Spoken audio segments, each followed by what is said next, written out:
आता त्यानं काय दगड तोडण्याचा प्रयत्न केला. दगड तोडण्याचा प्रयत्न केला. शेवटची गोष्ट आहे, त्यानं 50 गाव दिले, 100 गाव झाले, 150 गाव झाले, तरी तो दगड तुटला नाही. पण शेवटचा 151वा गाव दिल्यानंतर त्याचे तुकडे झाले.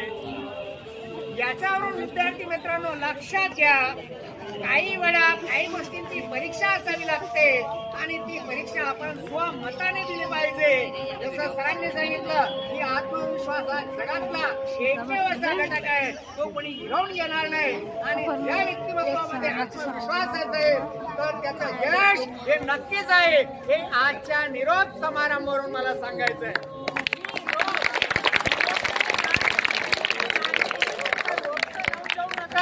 मनाचं रोपटं लावा आणि मन इथे ठेवून जा. आणि आकाशामध्ये ही शाळा काय आहे? वटवृक्ष आहे. ही शाळा वटवृक्ष आहे. तुम्ही पक्षी आहात आणि तुम्ही पक्षी आहात असताना शाळेत प्रवास करायला सुरुवात केली आणि नंतर मी सर्व मुलांसोबत भावना निर्माण करून त्या जवळची मित्र केली.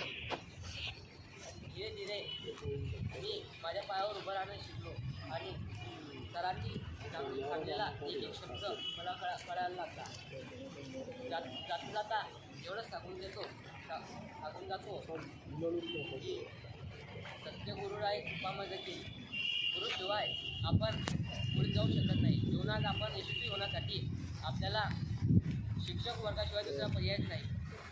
जो विद्यार्थी शिक्षकांच्या सांगण्याकडे दुर्लक्ष करतो तर कधीच जीवनात अपयशी ठरू शकत नाही.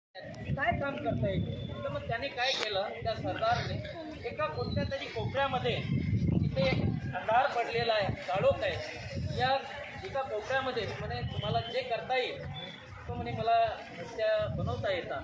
तर म्हणे ठीक आहे, या कोपऱ्यामध्ये तुम्ही करा, मूर्ती घडवा. मग त्याने दिवस रात्र तिथे प्रामाणिकपणे मेहनत घेतली, खूप छान अशी मूर्ती घडवली. अचानक 2-3 महिन्यानंतर तिथं तो सरदार आला आणि तो आपल्या कामामध्ये मग्न होताना पाहिलं तर त्या देवदत्ताला त्या सरदारने विचारलं की बाबा रे, इथे अंधार आहे, काळोख आहे, इथे तुझी कला कोणीच पाहणार नाही, पण तरी तू एवढा प्रामाणिकपणे एवढा त्याच्यात तल्लीन हो की एवढं चांगलं शिल्प घडवतोय, मूर्ती घडवतोय. तर त्या देवदत्ताने खूप छान उत्तर दिलं की म्हणे जर मला इथलं कोणी पाहत नसेल म्हणे, पण जो ठाई आहे म्हणे तो परमेश्वर, तो मला पाहतो आहे म्हणे. तर नेहमी जीवन जगताना आपलं काम प्रामाणिकपणे करा. कोण आपल्याला पाहतोय, कोण आपलं अनुकरण करतोय की आपले सांगण्याचं तात्पर्य असं की आपलं काम ही आपली ओळख झाली पाहिजे. बस या 2 गोष्टीला मित्र समजायचं. शिक्षक कोण आहे, माझ्या बाजूचा काय हेतू आहे बघून, काही तोरा आहे का, घ्यायचा नाही बोलायचं नाही. 2.5-3 तास की आपली शांत डोकाने जेवढं येते 100 मार्क पेपर असेल, 80 मार्क्स असेल, तुम्हाला 40 मार्काचं येत असेल 40 मार्काचंच लिहा, काही हरकत नाही. थोडी नापास पण मनाने लिहा. मनाने पेपर लिहिल्यानंतर जेव्हा तुम्ही 10वीमध्ये थोडं नाही तुम्हाला 90 मध्ये काही जणांना पडते, नाही कुणाला 90, नाही कुणाला 80, ज्या कुणाला 65-70 जरी पडले असतील आणि तो पास झाला असेल तर तो नंतर काय म्हणेल की मला जे मिळाले त्याच्यातला 1 मार्क पण कॉपीचा लिहिला नाही. तो आत्मविश्वास तुम्हाला 10वी नंतर समोरचं भविष्य गाठायला फार नक्कीच काढू पाहिजे. आणि शासनाने सुद्धा एवढी जबरदस्त यावर्षी स्कीम लावलेली आहे. कॅमेरे असेल, ड्रोन कॅमेरे असेल, शिक्षकांची चर्चा मी ऐकलेली आहे. पण आता गेलेल्या त्याच कामासाठी कोण गेला आपल्या शाळेतील सर्व शिक्षकांनी असं न करता तुम्ही जे पण शिकणार त्याच्यामध्ये तुमची आवड, तुमचा इंटरेस्ट हा महत्त्वाचा असेल. तर आपल्या आवडीचे क्षेत्र निवडा जेणेकरून किती दुःख होते सोडून जाताना तुम्हाला, कसे सांगू किती दुःख होते सोडून जाताना तुम्हाला. की किती सुखद असली तरी संपणारी कुठेतरी वाट असते, की कितीही सुखद असली तरी संपणारी कुठेतरी वाट असते, पण या वाटेसोबतच जन्मणारी नवीन पहाट असते.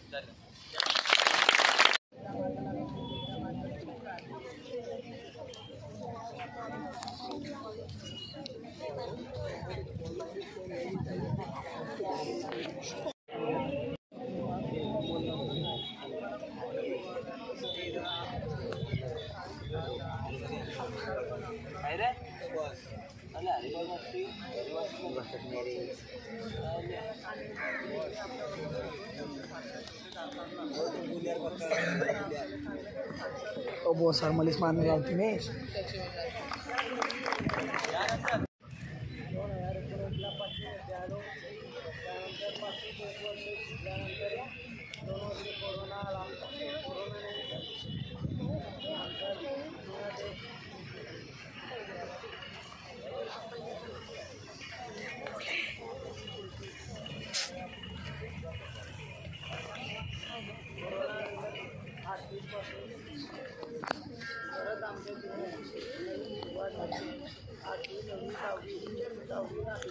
हा आमच्या जीवनातील एक महत्त्वाचा टप्पा आहे.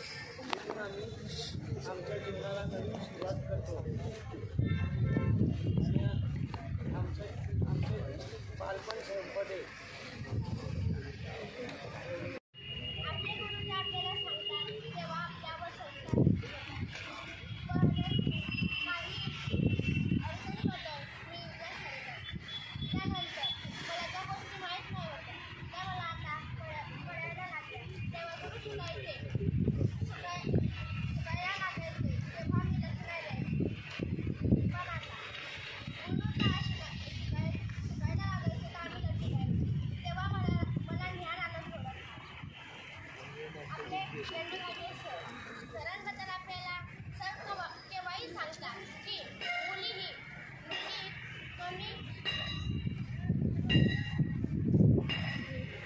स्वतःच्या पायावर उभी राहू शकते. मुलांपेक्षा मुलगी ही काही करू शकते. काके सरांनी सांगितलं कोणत्याही वर्गात सर्व मुलींना एकच गोष्ट सांगतात की मुलींना कोणाच्या समोरही घाबरायचं नाही.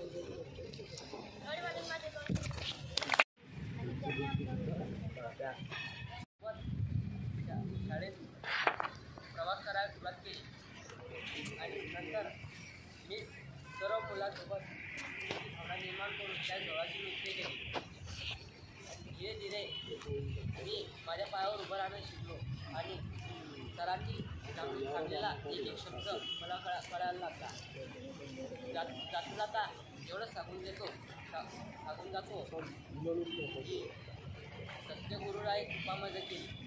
गुरुशिवाय आपण पुढे जाऊ शकत नाही. जीवनात आपण यशस्वी होण्यासाठी आपल्याला शिक्षक वर्गाशिवाय दुसरा पर्याय नाही. जो विद्यार्थी शिक्षकांच्या सांगण्याकडे दुर्लक्ष करतो तर कधीच जीवनात अपयशी ठरू शकत नाही. त्यानंतर शाळा ही मानवी जीवनातील दुसरी संस्था आहे. शाळा कोणतीही असो, शिक्षक कोणतेही असो, त्यांच्याकडून ज्ञान घेणे हे आपले कर्तव्य असते. त्यांनी जे आपल्याला शिकवले हे पण आपले कर्तव्य असते. मी या शाळेत संत मुक्ताबाई माध्यमिक विद्यालयाला आणि माझ्या शिक्षक वृंदांना कधीही विसरू शकत नाही. या शाळेचा या संस्थेचा एक विद्यार्थी आहे म्हणजे मला उद्घाटनाला बोलवतो हे मी माझं भाग्य समजतो. ते दुसरे कोणी उद्घाटक नसून आपले विद्यमान आमदार चंद्रकांत भाऊ पाटील. तर आम्हाला खूप छान वाटतं. कोणत्याही संस्थेला आपला विद्यार्थी आज उत्तुंग भरारी घेतो आहे याचा आनंद तुमच्या आईवडिलांना होणार आहे. शाळेलाही वेगळा आनंद होत असतो की शाळेचं संस्थेचं नाव मोठं करणार.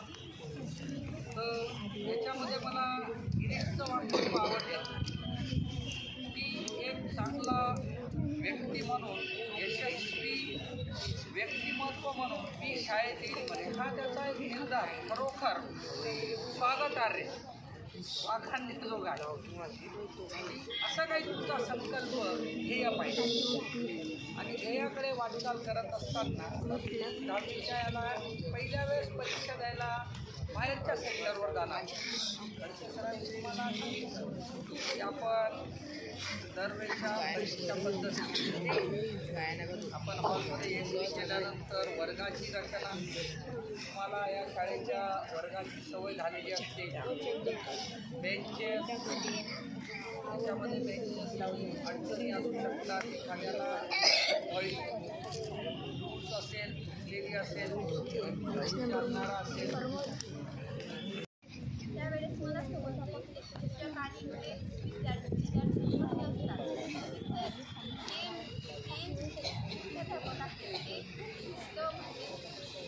लावतात असताना ज्या वर्गात जातात त्यावेळेस